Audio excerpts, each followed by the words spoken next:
Good morning everyone, মই গীতাশ্ৰী আপোনালোক সকলোকে আকৌ এবাৰ নতুন এটা এপিছডলৈ বুলি স্বাগতম জনাইছো। আমি তামিল ৰিডাকশ্যন চিৰিজটো চলি আছে। কিন্তু প্ৰথমতে মই অকণমান ডাউট ক্লিয়াৰ কৰিবলৈ বিচাৰিছো, কাৰণ বহুতে মোক মেছেজ কৰি জানিব বিচাৰিছে যে মই দেখাই থকা এই চিৰিজৰ যিবিলাক মুভমেণ্ট এইবিলাক অকল মামীসকলৰ কাৰণে নেকি, মানে অকল মাছল ছেপাৰেশ্যনটো নাইকিয়া কৰাৰ বাবে বা যিটো আমাৰ মামী তামী থাকে সেইটো নাইকিয়া কৰাৰ বাবেই নেকি?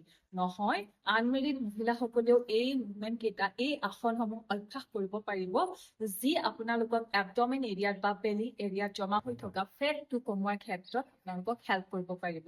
তেন্তে আশা কৰিছো আপোনালোক সকলোৱে ক্লিয়াৰ হ'ল যে অকল মামীসকলৰ কাৰণেই নহয়, আনমেৰিড মহিলাসকলেও মই দেখাই থকা এই চিৰিজৰ মুভমেণ্টসমূহ বেলি ফেট ৰিডাকশ্যনৰ কাৰণে বা বেলি ফেটটো কমোৱাৰ বাবে বা পেটত জমা হোৱা চৰ্বিটো কমোৱাৰ বাবে ধুনীয়াকে কৰিব পাৰে।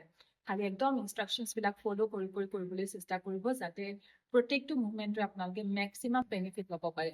তেন্তে আহক আজি আকৌ কেইটামান নতুন মুভমেণ্ট একেলগে অভ্যাস কৰোঁ।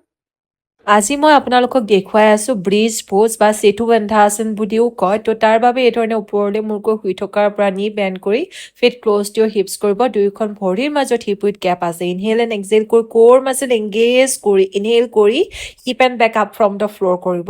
এতিয়া নৰ্মেল ব্ৰিডিঙত এই ধৰণে পশ্চাৰটো আপোনালোকে হোল্ড কৰক, প্ৰায় 20 ছেকেণ্ড মান হোল্ড কৰিব পাৰে।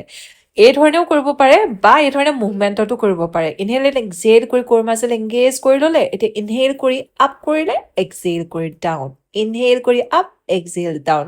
কিন্তু ডিউৰিং দিছ মুভমেণ্ট আমি কিন্তু কোৰ মাছল একদম এংগেজ কৰি ৰাখিব।